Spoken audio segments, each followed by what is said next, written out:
Hey everyone, it's Michael Zapersky here, and today I have Janine Kurnoff. Janine, welcome. Hi, thanks for having me. So, Janine, you're the co-founder and chief innovation officer at the Presentation Company. Pretty clear what you do, right? With that name, I love it. It's very direct. You're a business storytelling expert, and you worked with very well-known organizations like Facebook, Nestle, Marriott, a whole bunch of other Fortune 500 organizations. You're also the co-author of the Everyday Business Storytelling book, which I have right here. And I must say, it was just like, it's a pleasure to view it. You can just, like, it's one of the nicest designed books I've come across. And I do read a fair bit. So just, we'll talk more about it, but very well, well done on the book. It's really quite Thank you beautiful. so much. That Um, warms my heart, Michael. yeah. That's truly was our intention, is to make it easy and scannable. So thank you.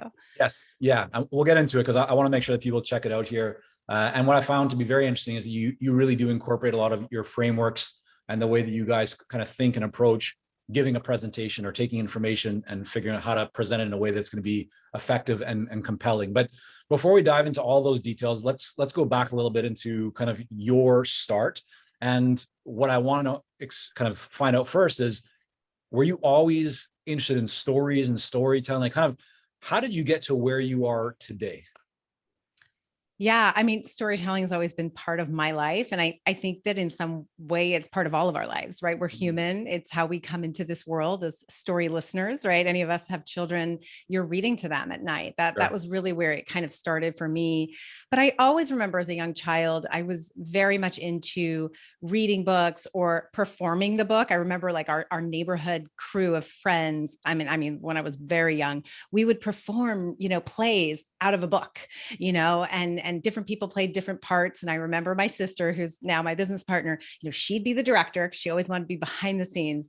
And then all the friends in the neighborhood, we'd sort of rally around and perform and bring these Mm. stories to life. So I think it was always very just something that was very comfortable to me and very familiar. And then fast forward, coming into my business life, my early career, I was at Yahoo in the Bay Area in Silicon Valley, and I was in a sales training role. So I was supporting the sales team for them to tell stories, right? For Mm. ultimately them to sell advertising on Right. Yahoo at the time. And I was always very intrigued with how do we break through? In this case, we were selling something not physical. So how do we be of value, be of service in a way that didn't feel forced, didn't feel salesy, right? And I kind of think I had the entrepreneurial bug then, and I kind of became known in my little circle there at Yahoo as the PowerPoint gal that knew how to do a thing or two and how to tell stories at that level. And fast forward, started a company around this. The presentation company does just that. We help people tell stories using everyday business conversations and communications. And is this something that even a small company or, say an independent solo consultant can use? Because I think a lot of people have this perception that, first of all, storytelling isn't maybe not even applicable in the kind of Mhm. B2B arena, which obviously it is. And, you can tell me more kind of about how it is, but also that maybe if storytelling is applicable to a business, it's going to be for a larger business, where you have more of a story to tell or more assets or more things to say. What would be kind of your perspective on that in terms of storytelling being applicable in the B2B space, but also for even a small firm or independent solo consultant? Yeah, great question. I mean, I think let's unpack what storytelling means, because it's kind of this really big word in some ways. It's quite popular now. It's Mm. the buzzword in business, and yet it can mean a lot of things to a lot of people. And, for a lot of us, we might think storytelling is like a TED speaker, right? Who gets up on stage and delivers a story. For others, it might be that senior leader in the organization who's always presenting and has a speechwriter even. And that feels very unattainable for a lot of us, right? Because a lot of us, that is not our day jobs, right? A lot of us are kind of in the grind and we're delivering what I call the not sexy, right? It's the product updates or the QBRs, the quarterly business reviews, or we just have to make a recommendation, or maybe we're checking in with a client and giving them an update on how the program's going, or a plan or a campaign. And so for us, storytelling is really the idea of taking your ideas and all your data, because we all have like a lot of data these days, and wrapping it in a framework that is easy for you to organize, but also for your audience to digest. And Mm, so when I think about storytelling, it's not you need to tell a personal story necessarily. You could, that is one way to connect, but it's really about structure. And so it's a very simple framework we introduce, as you know, in our book, but it can be applied to many modalities. It could be the stand up and deliver, or it could just be, you know what, I got to pull together 3 slides because my boss needs that. How do I right. tell a story in 3 slides? How do I Mm, organize my ideas and my data and tell a compelling story? And so that's really kind of the avenue that we take when it comes to storytelling. right. But I will say most people in business kind of they kind of have this a trigger effect when you hear the word, especially like if you talk to an engineer or like a technical person, they're like, storytelling, that's not for me. And they opt out. And it's a real shame because storytelling is such a great way to break through, to be heard, especially in this sort of always on, never done culture. And so when we opt out, I think we lose that opportunity to really influence conversations. Mm, So I think the first thing I always tell folks is that mindset shift has got to happen. You know, just knowing like we are all capable of telling stories and they may look a little different for you versus me or for that product engineer or that salesperson. And that's okay. But finding the way to structure our ideas and organize them in a meaningful story is truly a game changer, and we're seeing it happen. That's what's so exciting about this is the career changing opportunities for folks, the ability to be seen in an organization, using just something as simple as storytelling is helping them get there. Let's take the example of somebody who's running a consulting firm. Maybe they have a few employees or team members, and they've never really been intentional with developing a story. Before we talk about the framework and how they can actually take an idea and apply it to the framework, and then tell a story or develop a story, where should they start to actually identify what story they should tell? Like, there's a lot of things going on in their business, a lot of experiences, maybe successes, maybe failures. Where do you typically encourage somebody to find that first story to build and to lean into the framework? Yeah. Yeah. So we always say the best stories are not about you, they're about your audience. And so what that means is we have to walk in their shoes. And a lot of us who are in a hurry, right? We just want to put together the proposal, put together the deck. We're like, yeah, we know what our audience needs. And so I always say, like, don't open PowerPoint, please. Do yourself a favor and walk in your audience's shoes. What's going on in their world? What are they challenged with? Who do they care about? Or what do they care about?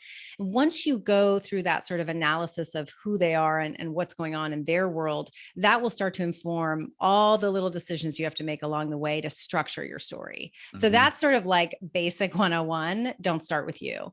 And if we can just get away from starting with us and talking about ourselves or our solution or our consulting services, your audience is going to actually lean in and listen. But a lot of us like to talk about what we can offer Mm. before really almost giving a reason for the audience to care. So So I that's the just want first place. yeah, Yeah. like I want to make this very tangible for everyone tuning in right now. Uh, would you suggest trying to identify maybe a specific pain point or an issue that your ideal client is likely dealing with or being challenged by, and use that to build the story around as a starting Yeah. point? Yes, that's exactly right. And, you know, every story, depending on your audience and that day, is going to possibly be different. You know, I always say there isn't a one size fits all story all the time. And I think that's hard for a lot of us to hear because we're like, wait, what? I got to come up with a different story every time. You might have to tweak it. Yeah, you do, depending on the circumstance. And Mm, so, yeah, I would start with what are we trying to solve? What's going on in their world? And be really specific. The more specific you can be, the easier it is to start building the story blocks, if you will. And we believe there's 4 simple signposts to any story. This is sort of classic story narrative. You need a setting, you need characters, you need conflict, and you need a resolution. And you know, on the surface, those seem really simple, but a lot of us in business forget that setting is actually just providing context, right? It's letting your audience kind of nod their head and go, okay, yeah, I gotcha. Like I'm with you, right? But just that level setting. And I see people not doing this even in something as simple as an email. Like, how many emails have we all read where you're like, wait, what? I have no context for what this is about. And you're just hitting me up with some request. And I like literally don't remember what this is about. And so taking a moment in an email, first line, and giving some context is huge, right? And then characters in business help us relate, and it humanizes our story, or humanizes oftentimes the data or the information we're trying to share.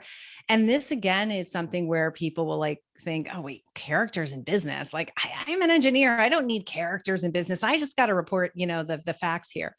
And there's a lot of different ways to introduce characters in business narratives. It's not what you think. It doesn't necessarily mean you're telling this big dramatic Hollywood story. And so in our book, Everyday Business Storytelling, we give people ways that they can still add that human element without it feeling forced, or in some cases inappropriate for their audience. And then can we just walk through for yeah. Janine for a quick moment, Yeah. an example of this? So let's take a setting. I mean, I can open up the book here as well. You've got one of the things I just have to say that I really appreciated and liked about the book is that you provide what you call the before story and then the after story. And it's very visual. So you have slides that show essentially, here's like what a poor presentation looks like, Yeah. right? You Yeah. explain why. And then you have the after story of how you made it better. So just for everyone who doesn't have the book in their hands right now, and they're wondering, okay, give us an example of a setting to begin with. What might that be? What might you say? Just very brief kind of, bullet point. What would that look like? Yeah. So, I mean, thank you for the reference in the book. I'm a big fan of before and afters because I just feel like otherwise everything feels very conceptual, but not practical. So I always say like it's grounded in theory, but we smother you in practicality.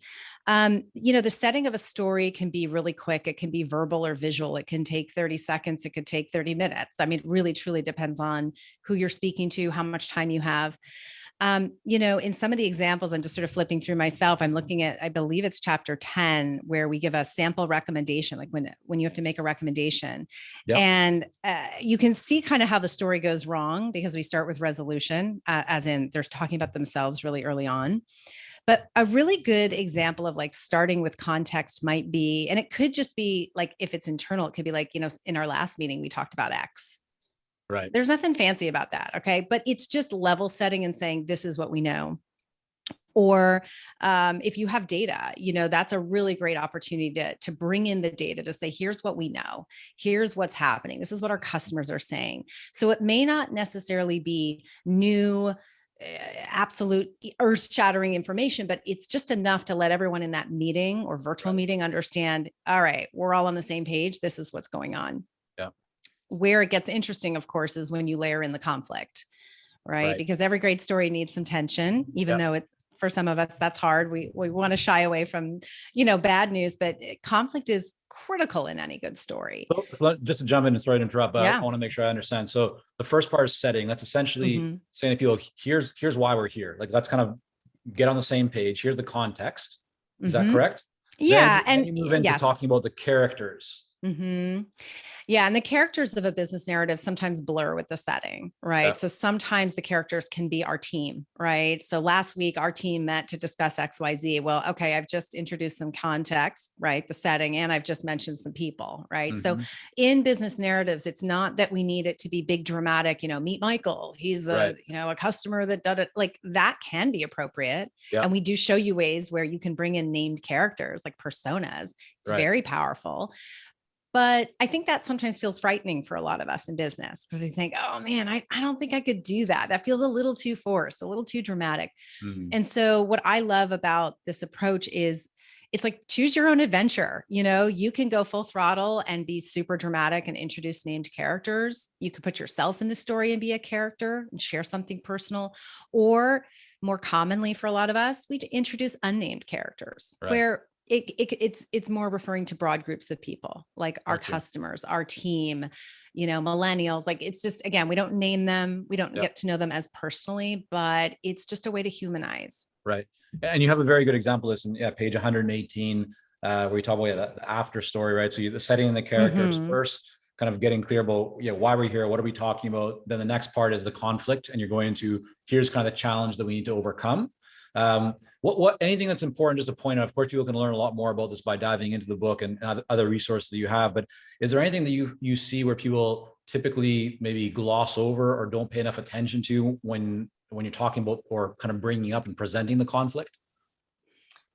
I think the hardest thing about conflict is it starts with having a good headline. And so we should just say that when you're finding these building blocks in your story, they have to show up in the form of what we call headlines. And a headline is just a conversational statement. And it really should be just that. It should be conversational. It should be allowing you to flow in and out of these signposts very seamlessly, because oftentimes we're not always there to deliver our story. You know how that goes, right? You got to send a deck to someone and they're now the storyteller, right? They're reading it themselves. So I think the first thing is coming up with a headline that accurately and comprehensively sort of summarizes the conflict of the story. So using tension language like but or however, or to make matters worse, you start to get these sort of tension driven language that helps your audience and okay, we're entering into conflict. Yeah. And that's hard for a lot of us. I work with, hundreds of folks trying to do this, and it's you're not used to it, right? So we're just used to doing really what I call vague headings, update, customers. Well, what's going on with those customers? What is happening? And so it's like you're reporting the news, and you have to really encapsulate that in a headline so that your audience knows, I get it. I know what you want me to know or do right now. Right. I know we're not going to do justice to all this because there's a lot in the book, in the framework, right? We're trying to kind of distill years of experience here in just a couple of minutes, but I would be remiss if I didn't just hit on the overall framework. So you have setting and characters, then the conflict, then you kind of bring up the big idea, and then the resolution. Can you just speak for a moment as to what is the big idea? And of course, the resolution sounds pretty straightforward. It's like, here's what we propose to solve and overcome the conflict, but what is the big idea?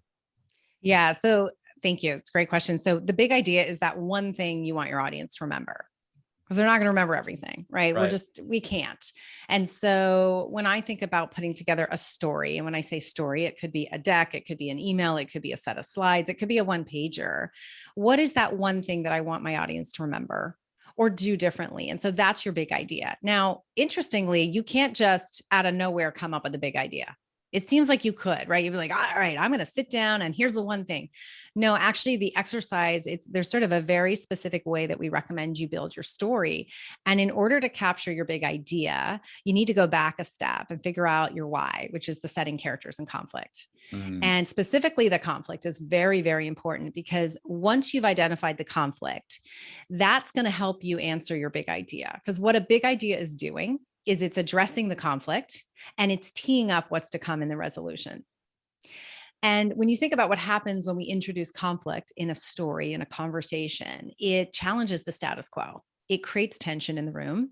It can make your audience mentally uncomfortable, right? Because maybe your prospect or your customer has been doing something a certain way for a long time and it's worked for them.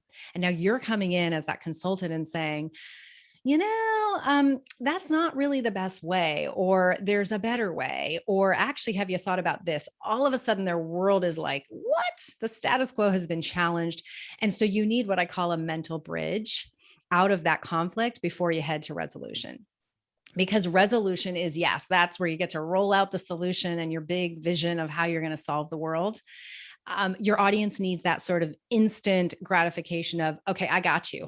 Hang tight. Okay. I just disrupted. I might've said something that is challenging and tension driven. Hang tight. That's your big idea. So it gets you out of that conflict. It previews what's to come in the resolution, but it does not include all the details. It's just what we call a very simple kind of what I need you to know and do statement with some benefits. Makes sense. What have you seen and what have your clients experienced in terms of, like the before and after when it comes to results of actually using these presentations? What are the typical kind of outcomes or benefits that they get by going through this process or making these changes? Yeah. The behavior change is real. It's truly, it's what keeps us going here at the presentation company, because seeing the transformations, not just like the visual transformations, that's one thing, but the confidence boosting that happens. So, most of us, when we have to put together some sort of presentation, we go to the last deck that we built, right? Because we're looking for the quick fix. We're thinking, I'm going to save some time here. I'm going to open up file save as and start anew. And we borrow, slides from colleagues or our boss, or maybe we find something internally from, a marketing site or free on like there's so many places we can all go, right? And we really focus on the visuals first, because we're looking for I want to get this done. Yeah. The challenge with that is it doesn't give us permission to step back and say, what's the narrative, right? What are we trying to do? And so what we typically see is just these Frankendecks. It's a very technical term we use. It's this hodgepodge of an incoherent story that actually might look kind of pretty. It's sort of like the lipstick on the pig. There might be slides in there that are really beautiful because you grab them from somewhere, or maybe you're just really good at building slides, but there's no narrative flow. And so it's not truly a story, and it creates confusion. It doesn't have a clear call to action. And ultimately, you've kind of missed that opportunity to influence the conversation. So when you apply this storytelling framework, and it's very simple, and you can do this whether you have an existing deck that you want to relook at, or you're starting from scratch, or you've got to build an email or a one-pager, all of a sudden we're seeing the confidence in people go higher. Even when they present, they'll say, I'm not a good presenter. I'm not, I didn't train to do this.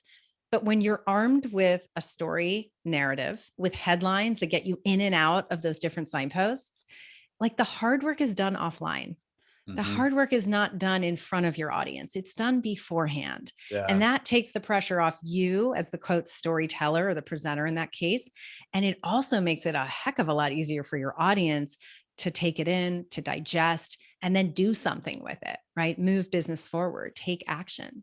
It reminds me of the common mistake that many consultants make when it comes to proposals, that they try and sell through the proposal in terms of, right, they're really trying to make their case, whereas what they should have done, right, the best practice is really to have a really meaningful conversation, or maybe initial presentation to a buyer, so that you have been able to identify and then communicate the value, so that when the proposal is just kind of like the formality, right, it's just kind of getting everything you've agreed to on paper and going over pricing and so forth. But yeah, that makes a lot of sense. So we've just done kind of like a little mini masterclass on the presentation. Definitely people should check out the book for a lot more details and more insights into the framework, because I know there's a lot of things that we haven't even touched on, or we haven't done them justice. So guys, make sure you check out Everyday Business Storytelling is the book. Really beautiful book.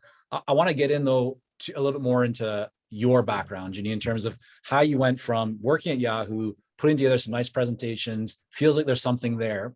What was the next step? Like, how did you and your sister go about building the presentation company? Where did your first few clients come from? Yeah, wow. This is taking me back. This is 20 years ago now. And I was at Yahoo. As I said, I was in sales training. And then what happened is I kind of had the entrepreneurial bug. My parents are immigrants. We moved to this country as young, well, my sister and I moved as young kids, but they are from England, brought us over. And I think we've always just been really exposed to the entrepreneurial way. And so what happened is this email got sent around at Yahoo at the time that's like, we're looking for talking heads, that can come and join this financial news show. At the time, it was called Finance Vision. And are you interested? Come audition. And I was like, what? This is crazy. But I had always had this very sort of interest in acting or theater or, telling stories. This was like kind of my thing. Even at business school, I was always the one that was happy to get up and deliver the case study. So I went and auditioned. And by audition, I mean, they started hitting record and said, start talking about the markets, start talking about financial news. And I'm like, what?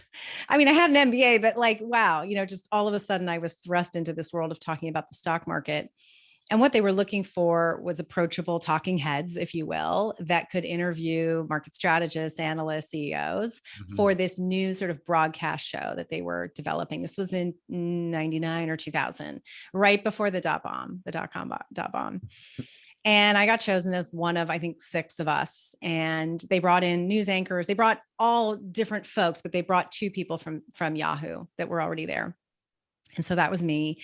And I so I got this sort of taste of how to connect with an audience. It was live. So we knew real time how many people were reviewing, if there was drop off, which questions we were asking were resonating with the audience, where things were going great and where things were tanking. Like it was just this really interesting time for me.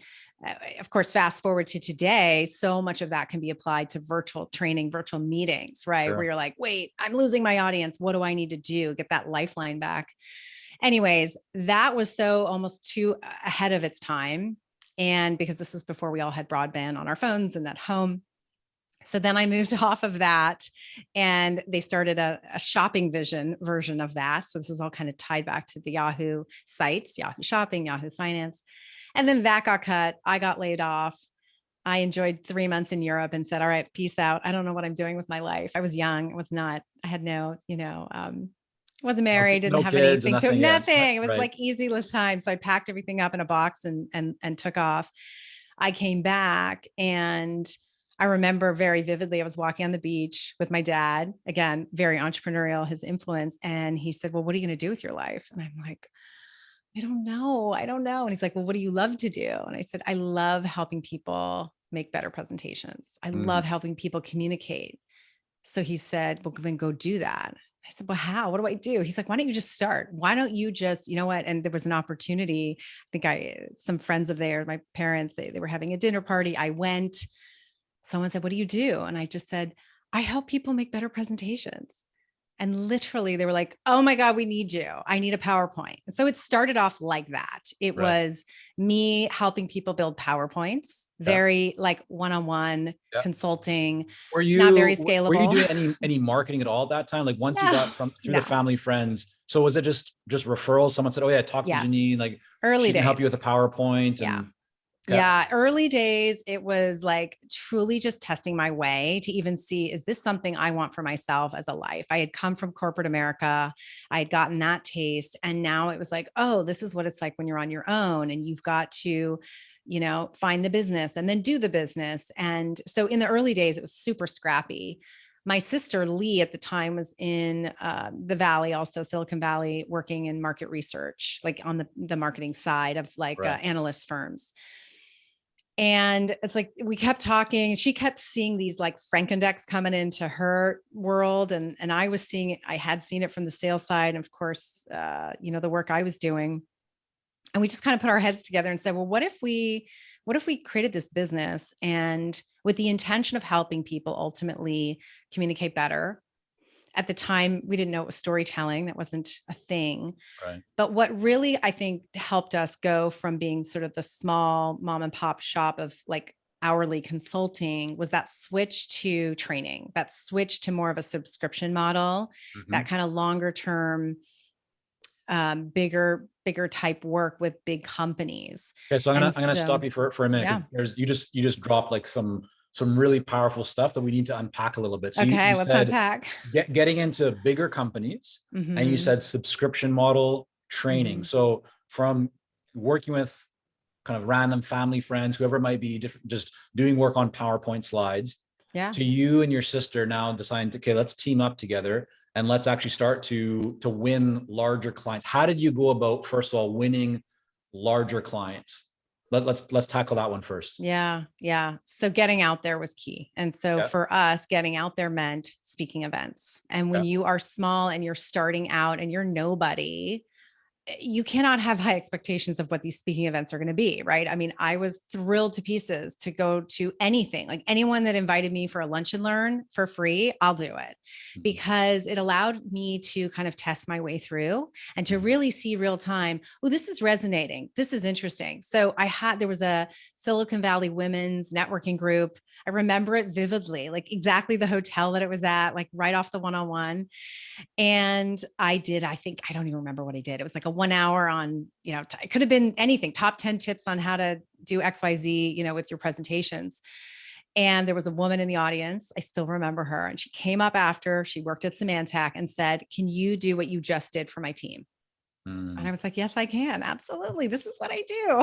Yeah. And then all of a sudden I went and did that thing at Symantec. And literally like the VP in the room was like, can you also teach us how to do this? Yes, I can. No problem. I mean, of course, this all translated to like really late nights, running to Kinko's or wherever it was to like build the training manuals. I Yeah. mean, it was so scrappy in the early days. And Right. you know what? I'm proud of that because I don't know. you have to kind of put in the hard time to know what is going to be scalable, what is crazy, and what is actually going to work towards something. So that was a big change for us in getting out there, making presentations, giving back, like truly like imparting knowledge.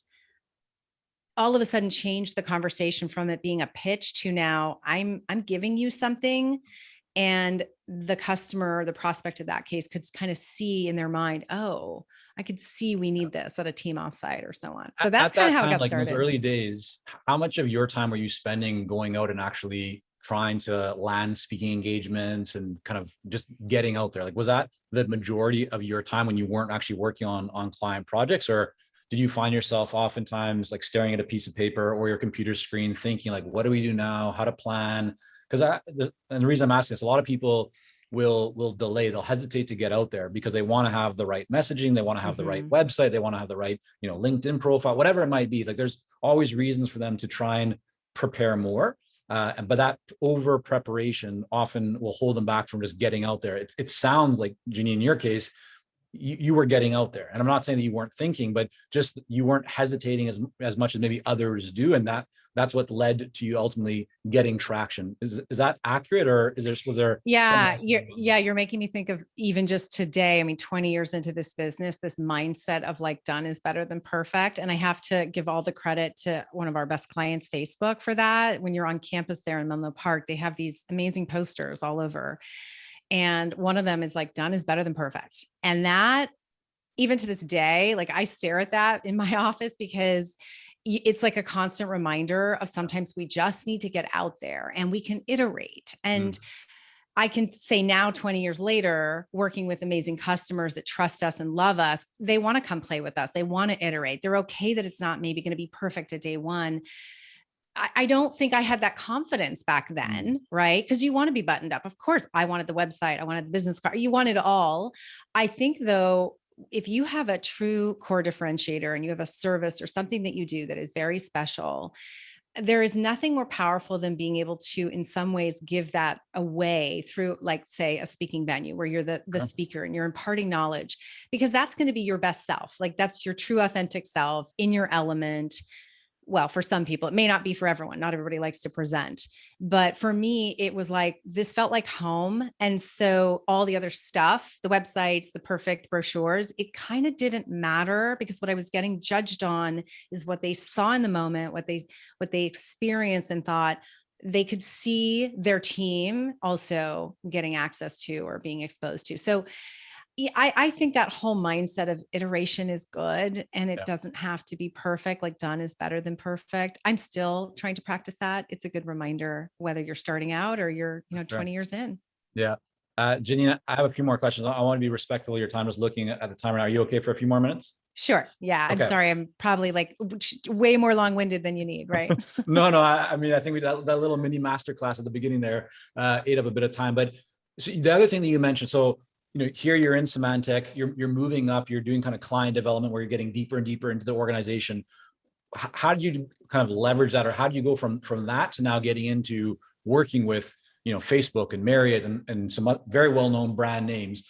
Like what would you say over the last period of time and even today, if there's a difference, has been most effective for you guys to generate leads and to land clients? Like what, from a marketing perspective, what's been working for you best in the past and what's working for you right now?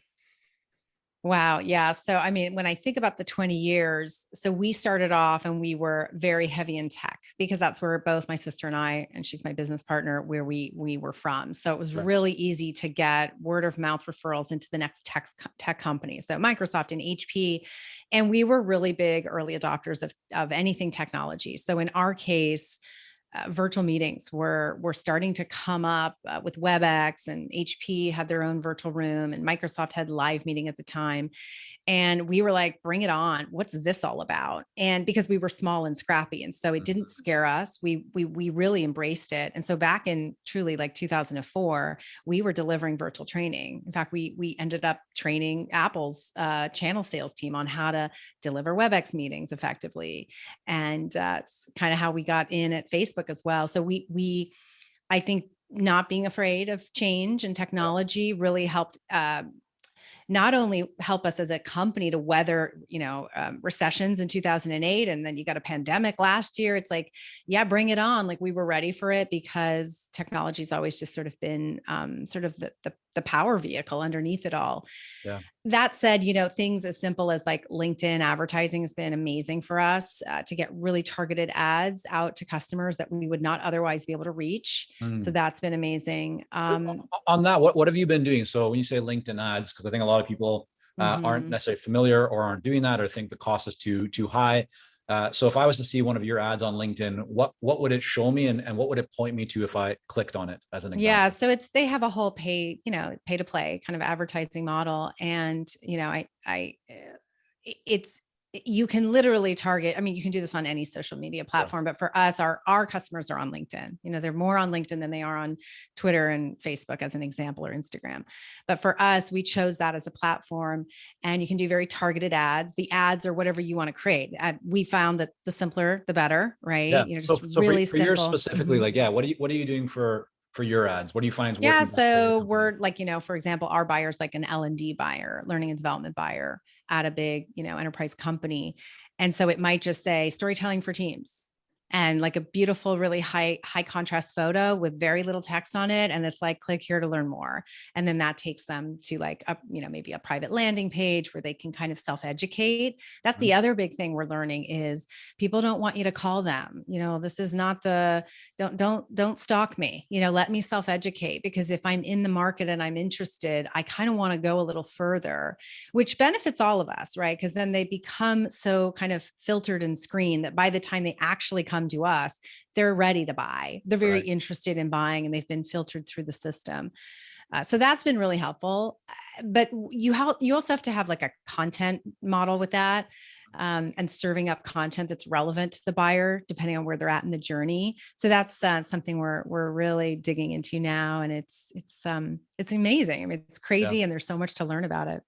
Anything else from a marketing perspective that you've been doing that you find has just worked really well, or anything that has made, over the last decade even has just made a big difference? I mean, you mentioned speaking, you mentioned LinkedIn ads. Anything else that's been a bit of a game changer for you guys? Speaking at conferences in our industry have been huge game changer. It's like instant street cred. And again, one of the biggest conferences that we speak at is called ATD, the Association of Talent Development. And it's, again, it's where our customers are going. So it may not be for all your listeners, but the point is we, several years ago, we've been speaking for several years there, but we, put in an application, and apparently like people we know take 8 or 9 years to even get accepted. And we got accepted on our first go. But it kind of comes back to know your audience, right? We knew the audience, we knew what they cared about, we knew what was relevant, and we put together an application that we think was really on target, and it was. So we got accepted, and just being able to have that kind of venue, to be a thought leader, to be seen as a thought leader.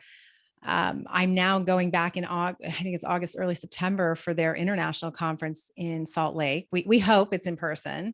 And I just learned that I have a super session. So it's not only just I'm doing a small breakout, but now I'm also doing like a massive, like 2,000 people in the room, and they're allowing 3 speakers. It's almost like a silent disco. Who knows? I'll let you know if that goes well, but just being able to get that kind of venue. And I think back to my small little room in that Silicon Valley hotel 20 years ago, where I'm talking about PowerPoint, and, 20 years later, I'm going to have a room of 2,000 people potentially.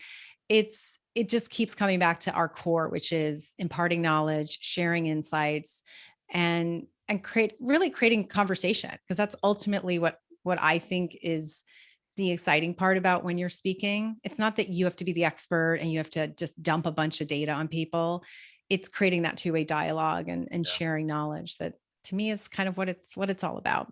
Right. And today you have a solid team. I think you have about 30 or so team members? Is that? Oh no, we're smaller than that. We're about Oh, 15 now. 15. Yeah. Okay. I don't Yeah. really got That'll 30 probably here. be in a year. Yeah. We Okay. The hired a CEO. research was off on that, but so about 15 team members right now. Well, I You should say, mentioned, so it's yeah, 15 core, yeah, 15 full-time. And then we have a bunch of contract gotcha. trainers and designers. Yes. So I guess in theory, you're right. It's about 30 of kind of in our sphere. So we're small but mighty. There we go. I love it. Yeah. And so when you look, you mentioned that, you start off kind of doing hourly work. You Mhm. mentioned then going into training, kind of subscription models. Can you just talk about how you structure your engagements with clients typically now? Like, what are you finding has worked best? And then have there been any just big insights or learning experiences that have led you to shift your pricing strategy and kind of how you structure your offerings? Yeah. So our offerings, we sell workshops and they're usually, so they come in three flavors. You can purchase a workshop that's delivered in a classroom. We call that instructor led training. So ILT. It can be in a virtual classroom. So that's virtual instructor led training, VILT, or it's on demand, self paced. So on your own. And the on your own on demand is really newer in the last 3 years for us. And it's still evolving. We are still iterating on that one because the industry is still kind of figuring it out. Right. Yeah. So at the core, we sell workshops, and we typically, we're not kind of a one and done type of transaction vendor. We are a true partnership. It's a long-term relationship. Our clients have been with us for years and years in some So does cases. that mean that the workshop, it's not just like a one-time come in and do a workshop? You're providing, let's say, a workshop every quarter or annually or Yeah, what? they're usually sold in bundles. So, Yeah. it might be a 2-day program or a 1-day program in the classroom, and then it goes into virtual or it goes into an on-demand environment. There's all sort of blendings of those modalities. But yeah, I mean, it's typically a workshop, and then there might be refreshers or follow-ups or webinars. And the reason we go after the enterprise is just truly the volume, because Right. the amount of energy that it takes to sell a workshop, sometimes our lead time can be 6 months, Right. with these big, big, big guys. And so they bring us in so that they can see the behavior change and create that culture of kind of storytelling within an org. That doesn't happen with like a one-off. And are So you guys doing any of this, the presentation design and graphics? Are you actually doing any of the work for clients, or is it more now just about teaching them how to do it, giving them the best practices, the framework, and then kind of overseeing and helping them with it? Yeah, the latter. So we Okay. used to do the fishing, and we were the hero in the moment. We would build everybody's stories and make them look gorgeous, and then you got to go find that next gig, and that is really hard to scale. And we found that teaching our customers how to fish is far more valuable to them and to us, because then they can create that culture of change within their team, within their organization. Now we're all about practicality, so we smother them with tools. We give Right. them tools so that they can be empowered. For example, one of our classes, which is more around how to visualize information or how to visualize data, for example, we arm you with like 100 slide library that's in your brand, that's all Right. customized with your colors and fonts and photos, and it's kind of a grab and go. Mhm. That's exciting for people because they can Sure. do it themselves, and they feel supported versus, oh, I need an expert to do it. Yeah. And so yeah, that's it's exciting to see that sort of unlock moments for folks when they No, realize, oh, I can do this. I love that. I think it's really powerful because a lot of, I would imagine the typical kind of objection would be, well, no, like we want somebody to do this for us. We don't have the time. We don't have the resources. And so they want somebody to actually create stuff. But what you've done is you've productized what you were essentially delivering for people before, giving them, arming them with an asset. And then the real compelling reason is, rather than just do it for you guys, like, let us teach you how to do it so you can Right. build that culture, build that skill set in-house. And then we're going to be there to support you and advise you on an ongoing basis. And rather than just doing a one-time workshop where they might feel all excited by it and then forget it, the next week or the next month, by having kind of that ongoing touch point, it's the learning and the change and the transformation actually lasts. Is that? Exactly. Yeah. We arm you with like manager checklists and peer coaching checklists. There's a lot that goes into it. It's Yeah. different angles of how to communicate. And I think at the end of the day, people want to feel supported. I know that when I take a class, I think the class is one thing. You get the knowledge, but you want to know that afterwards you've got your cheat sheet or you've got your library of go-to plug and play. Yeah. And I think that's where we're seeing the behavior change happen. Yeah. Love it. Janine, thank you so much for coming on. I want to make sure Thank that people can you. learn more about you and your sister Lee's work and just everything that you guys are doing at the presentation company. where's the best place, kind of the home base for everybody to go and learn more? Thank you for having me. So home base would be presentation-company.com. That's our website, presentation-company.com. Our book, Everyday Business Storytelling, you can also find it on just everydaybusinessstorytelling.com. You can find it on Amazon and LinkedIn. I mean, we're on all the social channels, but LinkedIn, I think, is probably where we hang out a lot. And I think that's really the place where you can get to know us. We share a lot about our story, how we got started, our entrepreneurial journey, if you will, as well as just pushing out information that we think is going to be relevant for folks in our world. All right. Well, fantastic. We'll have that all linked up in the show notes. And again, Janine, thanks so much for coming on. Thank you so much for having me, Michael.